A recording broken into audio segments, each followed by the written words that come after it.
금년 여름에 한국에서는 폭염으로 열대야로 많은 고생들을 하셨습니다.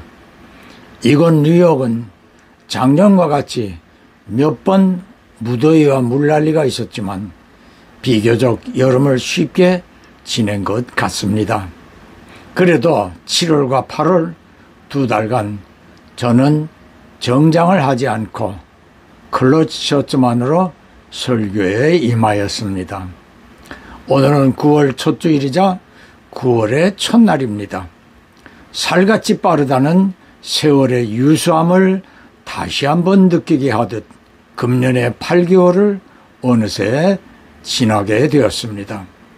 이런 느낌에서 저는 다시 한번 주의 날이 도적같이 임하게 되리라 하신 성경 말씀을 되새겨보면서 그날에 공중에서 크게 울리게 될 나팔 소리와 함께 천사들에 의하여 어디서든 어느 시간에서든 예수를 믿어 성도가 된 저와 여러분은 순식간에 공중으로 이끌려 우리의 구세주 예수님을 뵙게 될 것을 기다리며 소망해 봅니다.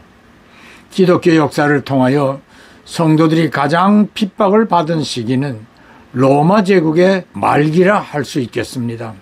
그 중에서도 폭군 네로 시대가 최악이라 하겠습니다.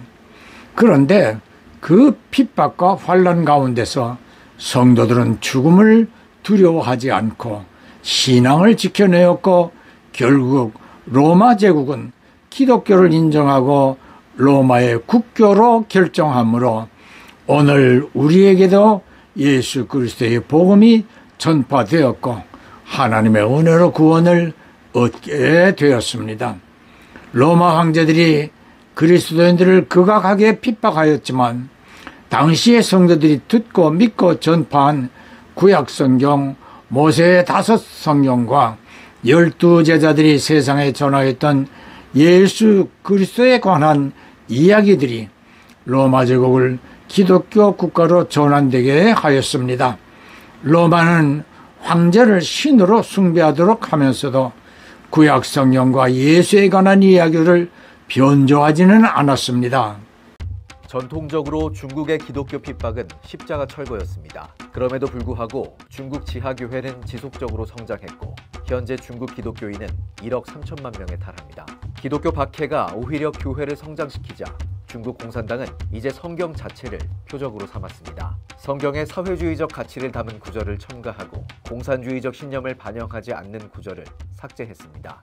기독교인들이 신앙을 부인하도록 강요하기보다 기독교 자체인 성경을 건드려 교회를 혼란스럽게 만들고 새신자를 막고자 하는 전략입니다. Chinese are no longer content with all of these attempts to try to forcibly get Christians to deny their faith. And so now they've just taken it to a new level where they're trying to rewrite the scripture and to confuse them and to prevent them from becoming Christians. 예를 들어 공산당은 요한복음 8장 내용을 심각하게 왜곡했는데요. 해당 구절 원문에서 예수님은 간통죄로 잡힌 여자를 돌로 치려는 군중에게 죄 없는 자가 돌로 치라는 말씀을 남겼고 할 말이 없어진 사람들은 돌아가죠. 그런데 공산당이 수정한 성경에 따르면 예수님은 사람들이 돌아가고 난 후 여자를 돌로 칩니다.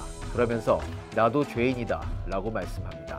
예수님을 살인자로 만든 겁니다. 이와 함께 공산당은 성경 자체의 보급도 철저하게 통제하고 있습니다. 중국 현지 사역자는 현실의 심각성을 나눕니다.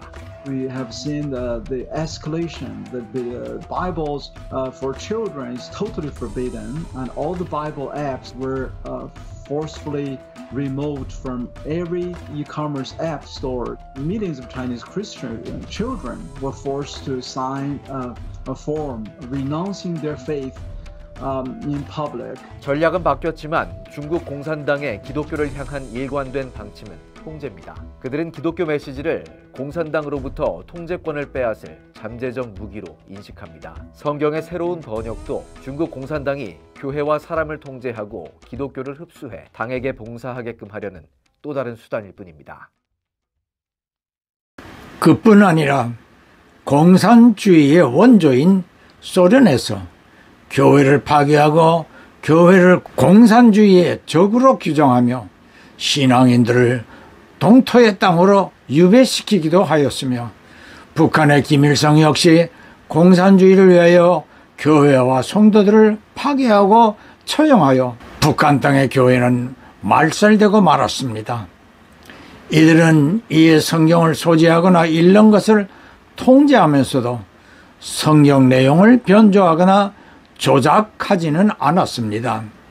그런데 앞에서 보신 영상과 같이 중국 공산당은 지금까지의 교회 파괴나 교회 통제 정책을 벗어나 성경 내용을 변조하거나 조작까지 하여 순수한 성경을 변질시켜서 신앙의 혼란을 야기하게 하고 있습니다. 기독교 2000년 역사상 처음으로 중국 공산당은 성경 내용을 변조하는 일을 벌여놓고 있습니다. 신명기 4장 2절과 요한계시록 22장 18절로 19절에 하나님 말씀을 더하거나 제하는 가감을 금하며 그 결과는 성경의 재앙들을 더하리라 경고하셨습니다. 이러한 말씀을 되새기면서 최근에 중국 대륙에 왜 엄청난 지진이나 폭우, 대홍수, 폭설, 폭염, 혹한과 같은 자연재난이 재앙 수준으로 일어나고 있는지를 이해하게 되었습니다. 하나님을 대적하는 횡포와 중국 내 모든 분야에서의 부패와 범죄가 도를 넘고 있다는 현실입니다. 어쩌면 소돔 고모라 또는 노아 시대와 같은 세상이 되었다 하겠습니다. 최근 프랑스 올림픽 경기 기간 중에 파리를 방문한 많은 중국인들이 길거리에서 사람들의 이목을 아랑곳하지 않고 바지나 치마를 내리고 버젓이 대소변을 하는 장면들이 유튜브에 많이 올려지며 이를 보고 저들의 도덕성에 경악을 하였습니다. 다음 영상은 중국의 부패한 사회를 단번에 알 수 있는 내용으로 중국 대륙이 현재 최악의 상황임을 보여줍니다. 무엇보다 경고해야 하는 지방공사에 콘크리트 대신 싸구려 단열재를 채워 넣습니다. PVC 소재를 써야 하는 시각장애인용 유도블록은 콘크리트로 모양을 낸 가짜입니다.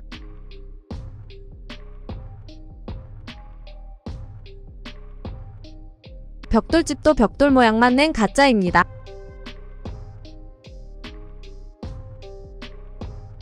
대리석은 회를 떴는지 박스보다 얇습니다.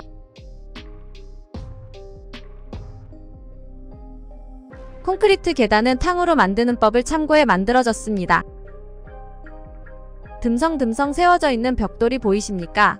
놀랍게도 대리석 바닥을 지지하는 유일한 기둥입니다. 자재값을 아끼려고 샤워기에 전구를 달아 놓았습니다. 견고한 자재를 써야 해야 하는 외벽엔 스티로폼을 사용합니다. 난간은 안전이라기보단 함정에 가깝습니다.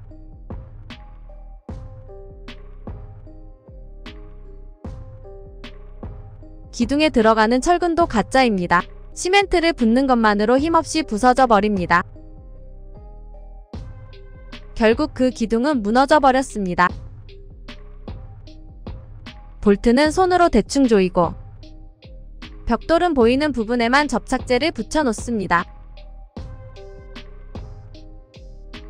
결국 이러한 행태는 돌이킬 수 없는 사고를 만들었습니다. 국가나 지도자들이 부패하거나 하나님을 대적하면 나라는 망조의 나락으로 떨어질 뿐 아니라 그 사회 역시 상식적인 세상이 되지 못하게 됩니다. 한때 중국에는 곳곳에 건축붐이 일어나 상상을 초월한 아파트와 대형 건축물들이 지어졌습니다. 그런데 대형 건축 회사들이 줄도산을 하면서 중국의 경제까지 휘청거렸습니다. 지금 중국 곳곳에 짓다 멈춰버린 아파트나 대형 상가 또는 거대한 관광단지들이 유령화되어 있는 오늘의 중국 모습을 보게 합니다. 앞에서 보신 영상처럼 눈 가리고 아웅식의 부실한 건축이 오늘의 중국이란 나라와 사회의 단면이 아니겠습니까? 유튜브에 중국 내 부실 공사로 인한 많은 아파트들이 입주자들을 울게 하고 있다는 영상들이 많이 올라와 있습니다. 새 아파트 출입문이나 천장이나 창문이나 외벽 기초 공사까지 앞의 영상처럼 부실한 공사로 내려앉고 무너지고 꺼져내리고 있었습니다. 앞에서 아무 데서나 대소변을 가리지 않는 국민성을 보았듯이 나라의 기강이 무너지면 국민성도 바닥으로 떨어집니다. 다음 영상이 오늘의 중국인 국민성을 잘 보여주는 실례를 하겠습니다. 이런 나라가 잘 될 수 있을까요? 이미 중국 대륙이 무너지고 있음을 유튜브의 많은 영상을 보아서도 알 수 있습니다. 하나님을 대적하고 교회를 파괴하는 결과는 자명합니다. 미국의 성경 연구가인 에드워드 영 박사의 예언입니다. 중국 공산당 국가는 곧 붕괴되지만 중국 내 2억 명이 넘는 지하 기독교인들이 부르짖음으로 로마 제국처럼 새로운 기독교 국가가 될 것입니다. 마태복음 24장 14절 예수께서 하신 말씀으로 이 천국 복음이 모든 민족에게 전파되리니 그 끝날이 오게 되리라. 예, 아멘. 마라나다. 주 예수여 오시옵소서. 할렐루야. 중국인들의 민폐는 여기서 다가 절대 아닙니다. 중국인 관광객들이 태국의 한 뷔페에서 뭔가 열심히 접시에 담고 있는데요. 이렇게 열심히 담고 있는 것은 바로 새우입니다. 줄을 서는 사람은 보이지도 않고 한 사람이 들고 있는 접시는 한 개가 아니라 2개, 3개까지 들고 있는데요.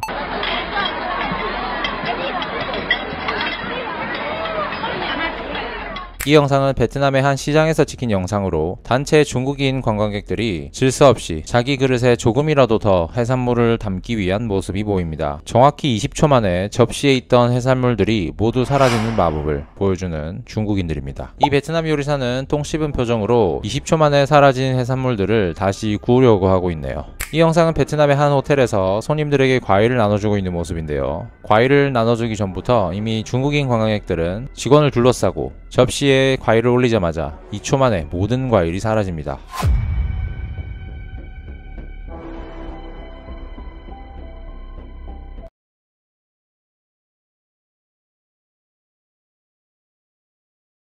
Oh